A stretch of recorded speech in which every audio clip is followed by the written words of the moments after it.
Hi friends, welcome to my channel. Cheyyur Kandaswamy திருக்கோவிலோட long video தான் நீங்கள் பார்க்க போகிறீங்க.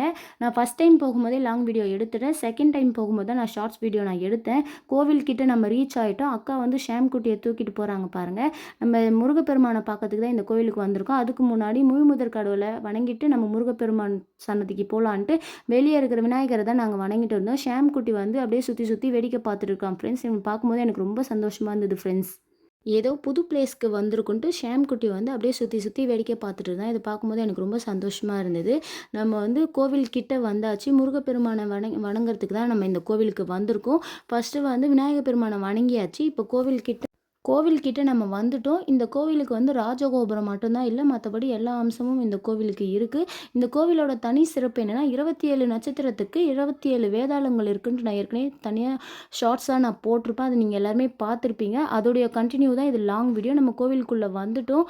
கோவில் கொடிமரத்தை பாருங்கள், எவ்வளோ அழகாக இருக்குது. எனக்கு ரொம்ப சந்தோஷமாக இருந்தது. ஏன்னா ஐயனை பார்க்கறதுக்காக நம்ம ஓடோடி வந்திருக்குமே, அதுதான் எனக்கு ரொம்ப சந்தோஷமாக இருந்தது. இங்கே பாருங்கள், நாங்கள் சஷ்டி தீதி அன்றைக்கி தான் நாங்கள் போகணுமே, பயங்கர கூட்டமாக இருந்தது. உள்ளே வந்து முருகப்பெருமானுக்கு வந்து அபிஷேகம் தான் நடந்துட்டு இருந்தது. நாங்கள் வந்து கரெக்டாக அபிஷேகம் பண்ணுற நேரத்துக்கு நாங்கள் வந்துட்டோம். உள்ளே போய் அபிஷேகம் தான் பார்க்கலான்ட்டு நாங்கள் உள்ளே தான் என்ட்ரி ஆக போகிறோம். சரி, அதுக்கு முன்னாடி வந்து தீபம் போட்டுடலான்னு தான் நாங்கள் தீபம் போட்டு தான் இங்கே வந்திருக்கோமே. இங்கே இவருடைய சன்னதி என்னென்னா அருணகிரிநாதர் தான் இவர். ஐயனை பார்க்கறதுக்கு முன்னாடி தீபத்தை போட்டு முடிச்சுட்டு அதுக்கப்புறம் சுவாமியை பார்க்கலான்ட்டு நாங்கள் உள்ளே தான் வந்தோம். சுவாமி அவ்வளோ அழகாக இருந்தது. எனக்கு ரொம்ப சந்தோஷமாக இருந்தது. அபிஷேகம்லாம் முடிஞ்சு அலங்காரம்லாம் பண்ணிட்டாங்க பாருங்கள். சுவாமி அவ்வளோ அழகாக இருக்கார். ஐயனோட சன்னதியில் வந்து வேதாள கணப்புகள் வேலவா போச்சுன்னு என்ன ஒரு வசனம் இருக்கும். அது பார்க்கும்போது எனக்கு ரொம்ப சந்தோஷமாக இருந்தது. ஐயனை பார்த்துட்டு கோவில் உள்பிரகாரத்தை தான் சுற்றி வரும். நிருஸ்தல கந்தர் வந்து நடனமாடும் கந்தன்ட்டு சொல்கிறாங்க. அது இல்லாமல் இந்த கோவிலோட மற்ற தெய்வங்கள் வந்து தட்சிணாமூர்த்திக்கு பதிலாக பிரம்மசாஸ்தாவை தான் முருகனாக சொல்கிறாங்களே. முருகரோட ஃபோட்டோஸ்லாம் பாருங்கள், எவ்வளோ அழகாக இருக்குது. நான் கோவில் உள்பிரகாரத்தில் தான் இந்த ஃபோட்டோஸ் எல்லாமே இருக்குது. சுவாமி ஒவ்வொரு விசேஷத்துலையும் எடுக்கிற ஃபோட்டோஸ் தான் இது. அவ்வளோ அழகாக இருந்தது. சரி, இதுவும் உங்கள் கூட்ட அப்படியே காமிக்கலாம் தான் நான் வீடியோவில் அப்படியே அட்டாச் பண்ணியிருக்கேன் பாருங்கள். ஷாம்குட்டி வந்து இந்த ஃபோட்டோஸ்லாம் பார்த்துட்டு அப்படியே அமைதியாக தண்ணி குடிச்சிட்டு அப்படியே நின்றுட்டு இருக்கான். நாங்கள் வந்து ஒரு சஷ்டி திதி அன்றைக்கி தான் போகணுமே. பாலஸ்கந்தர் வந்து விஷ்ணுக்கு பதிலாக பாலஸ்கந்தரை தான் சொல்கிறாங்களே. சஷ்டி தீதின்றதுனால பயங்கர கூட்டமாக இருந்தது. அது இல்லாமல் கிருத்திகைக்கும் பயங்கர கூட்டம் வரும்ன்ட்டு சொல்லிட்டு இருந்தாங்க. பிரம்மாவுக்கு பதிலாக நமக்கு வந்து சிவகுருநாதர் வந்து முருகப்பெருமானாக நமக்கு காட்சி கொடுக்குறாங்க. அது இல்லாமல் முருகப்பெருமானோட உற்சவர் சிலை தான் இது. அபிஷேகம்லாம் முடிஞ்சு அர்ச்சகர் வந்து மந்திரம் சொல்லிட்டு இருந்தாங்க.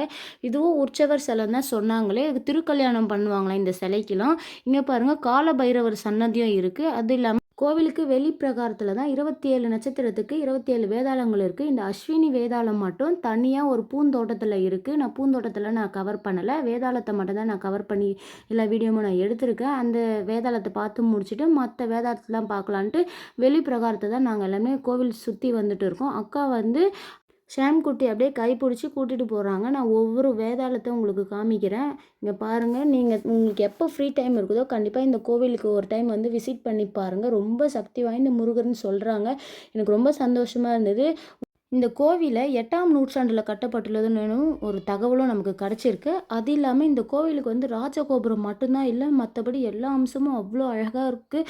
கோவில் வெளிப்பிரகாரத்தை சுற்றி வரும்போது நீங்கள் எல்லாருமே பார்க்கலாம் இந்த வீடியோவில். அது இல்லாமல் இந்த ஊருக்கு வந்து சேயூர் ஃபஸ்ட்டுன்ட்டு சொல்லியிருக்காங்க. அதுக்கப்புறம் அப்படியே காலப்போக்கில் தான் அப்படியே செய்யூர் என்ற பெயர் மாற்றப்பட்டுள்ளது. இக்கோவிலை வந்து அருணகிரிநாதர் வந்து வளவாபுரின்னு சொல்லியிருக்காங்க. இந்த கோவில் வந்து ரொம்ப பழமை வாய்ந்த கோவில், ரொம்ப சூப்பராக இருக்குது. நீங்கள் கண்டிப்பாக உங்களுக்கு எப்போல்லாம் ஃப்ரீ டைம் இருக்கோ கண்டிப்பாக இந்த கோவிலை போய் விசிட் பண்ணி பாருங்கள் ஃப்ரெண்ட்ஸ் எல்லாருமே. இக்கோவிலில் வந்து சோமநாதர் என்னும் சிவபெருமானும் மீனாட்சி அம்மனும் நமக்கு காட்சி கொடுக்குறாங்க. கோவில் வெளிப்பிரகாரத்தை தான் நாங்கள் அப்படியே சுற்றி வந்திருக்கோம். 27 நட்சத்திரத்திற்கு 27 வேதாளங்கள் வந்து அப்படியே தனித்தனி சன்னதியாக இருக்குது பாருங்கள். இது வந்து மிருகசீர்ஷம் என்ற நட்சத்திரத்தோட வேதாளம். ஒவ்வொரு வேதாளத்துக்கும் மேலே வந்து பேர் இருக்குது, நீங்களே பாருங்கள். இந்த கோவிலோட சிறப்பே இந்த 27 பூதகணங்கள் தான் அவ்வளோ சிறப்பாக சொல்கிறாங்களே. நான் வந்து ஷாம்குட்டியோட பூச நட்சத்திரத்தோட வேதாளத்தை தான் நான் பார்த்துட்டு இருக்கேன்.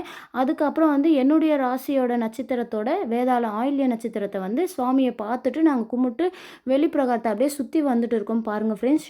27 பூத கணங்களும் பைரவ சுவாமிக்கு வந்து கட்டுப்பட்டவன்னு என்ன சொல்கிறாங்க. ஏன்னா தேய்பிறை அஷ்டமியில் தான் இந்த 27 வேதாளங்களுக்கும் அபிஷேக அலங்காரம்லாம் பண்ணி அர்ச்சகர் வந்து அர்ச்சனை பண்ணி கொடுக்குறாங்க. ரொம்ப சிறப்பு வாய்ந்ததுன்னு சொல்கிறாங்க. ஏன்னா தேய்பிறை அஷ்டமியில் தான் பயங்கர கூட்டம் வருதுன்னு சொல்கிறாங்க. அது இல்லாமல் முருகப்பெருமானுக்கு உகந்த நாள் கிருத்திகை, சஷ்டி திதி இந்த மாதிரி நேரத்தில் இல்லாமல் கூட்டம் பயங்கரமாக வருதுன்ட்டும் நிறைய பேர் சொல்கிறாங்க. நாங்களும் சஷ்டி திதியில் தான் போனோம். ஆனால் பயங்கர செம்ம கூட்டமாக இருந்தது ஃப்ரெண்ட்ஸ். இக்கோவிலில் வந்து நாக தேவதைகள் கூட காணப்படுறாங்க பாருங்க. அவ்வளோ அழகா இருந்தது. இந்த கோவில் கோபுரத்த பார்க்கும்போது ஓம் முருகான்ட்டு வச்சிருக்காங்க பாருங்க. கோவில் கோபுரத்தில நாக தேவதைகள் பாருங்க எவ்வளோ அழகா இருக்காங்க. மஞ்சள் குங்குமம்லாம் பொட்டு வச்சு எவ்வளோ சூப்பரா இருக்காங்க பாருங்க ஃப்ரெண்ட்ஸ்.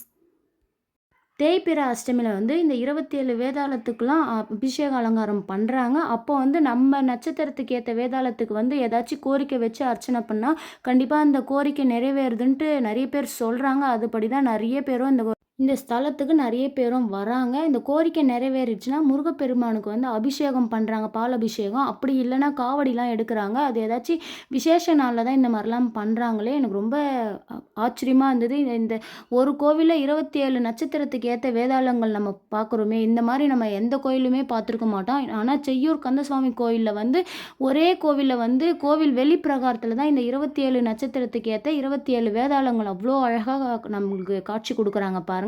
கண்டிப்பாக நீங்கள் எல்லாருமே ஃப்ரீ டைம் இருந்தால் இந்த கோவில் போய் விசிட் பண்ணி பாருங்கள் ஃப்ரெண்ட்ஸ். இக்கோவிலோட தல விருட்சம் என்னன்னா, வன்னி மரமும், கருங்காலி மரமும் இருக்குன்ட்டு சொல்லியிருக்காங்க. நாங்க ஆனா அது பார்த்தோம். வீடியோ எடுக்கும்போது நான் கவர் பண்ணல. ஷாம்குட்டி வந்து அக்கா கைப்பிடிச்சு கூட்டிட்டு போனாங்க.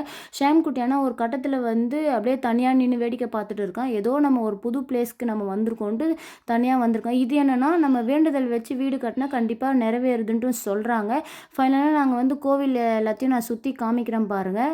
இப்ப வந்து 26வது வேதாளத்துக்கிட்ட வந்துட்டோம் நம்ம. 27 வேதாளமும் நான் ஃபுல் வீடியோவில் நான் காமிச்சிருப்பேன். இக்கோவில் வந்து காலையில் 6:30 மணிலேருந்து 11 மணி வரையும் நடை திறந்திருக்கும். ஈவினிங் டைமில் வந்து 5:30 மணிலேருந்து நைட்டு 8 மணி வரையும் கோவில் திறந்திருக்கும். நீங்கள் எல்லாருமே கண்டிப்பாக போய் பாருங்கள் ஃப்ரெண்ட்ஸ். ஷாம் குட்டியை பாருங்கள் எவ்வளோ சந்தோஷமாக தண்ணி குடிச்சிட்டு புல் தரையில் விளையாடிட்டு இருக்கான். ஃபைனலாக நாங்கள் வெளிப்பிரகாரத்தெலாம் சுற்றி முடிச்சுட்டு வந்துட்டோம். அன்றைக்கி முருகப்பெருமானுக்கு வந்து சக்கரை பொங்கலும் சுண்டலும் தான் நெய்வேத்தியமாக பண்ணாங்க. போனவங்க எல்லாருக்குமே பிரசாதமாக கொடுத்தாங்க. ஷாம் குட்டியும் விருப்பமாக சாப்பிட்டான். நாங்களும் பிரசாதத்தை சாப்பிட்டு அங்கேருந்து கிளம்பிட்டோம். இக்கோவிலுக்கு எப்படி போகணுன்னா, மதுராந்தகத்துலேருந்து 25 கிலோமீட்டர். அப்படி இல்லைன்னா ஈசிஆர் பக்கமாக போனால் சென்னை டு பாண்டிச்சேரி வழியாக போகிற மாதிரி இருந்தீங்கன்னா எல்லையம்மன் கோவில் ஸ்டாப்பிங்கில் நிறுத்தினாங்கன்னா கோவில் வந்து 5 கிலோமீட்டர் தான். கண்டிப்பாக எல்லாருமே விசிட் பண்ணி பாருங்கள். இந்த வீடியோ பிடிச்சிருந்தா லைக் பண்ணுங்கள், கமெண்ட் பண்ணுங்கள், மறக்காமல் சப்ஸ்கிரைப் பண்ணுங்கள் ஃப்ரெண்ட்ஸ் நம்ம சேனலை.